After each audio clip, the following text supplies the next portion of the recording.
সিরাজগঞ্জের বাগবাটি ইউনিয়নের হরিণা পিপুলবাড়িয়া বাজারে জমজমাট পথসভা অনুষ্ঠিত হলো। সকাল থেকেই সাধারণ মানুষ, কৃষক, দোকানদার সবাই মিলেছে এক বিশাল জনসমুদ্রে। বাংলাদেশ জামায়াতে ইসলামী এই গণসংযোগের মাধ্যমে প্রদর্শন করেছে দুর্নীতিমুক্ত, চাঁদাবাজ মুক্ত, সন্ত্রাসমুক্ত ও বৈষম্যমুক্ত বাংলাদেশ গড়ার অঙ্গীকার। তাদের স্লোগান আল্লাহর আইন চাই, সৎলোকের শাসন চাই যেন পুরো বাজার জুড়ে জীবন্ত হয়ে উঠেছে।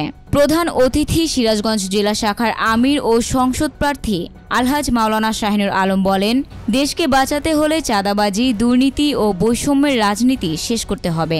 আল্লাহর বিধান ও সৎ নেতৃত্বে দেশের উন্নতি সম্ভব ইনশাল্লাহ। অনুষ্ঠানে আরও উপস্থিত ছিলেন জেলা, থানা ও ইউনিয়ন পর্যায়ের নেতৃবৃন্দ। বক্তারা বলেন, সাধারণ মানুষ ন্যায্য শাসন, শান্তি, নিরাপত্তা ও ন্যায় বিচার চায়। এটি ফিরিয়ে আনা সম্ভব সৎ নেতৃত্বের মাধ্যমে। আজকের পথসভা শুধু রাজনৈতিক কর্মসূচি নয়, এটি মানুষের মধ্যে সত্য, ন্যায় ও নীতিনৈতিকতার পথে নতুন এক জাগরণের ডাক। মানুষের মুখে একটাই প্রত্যাশা, পরিবর্তন চাই, সৎ নেতৃত্ব চাই। Desk report, news Times.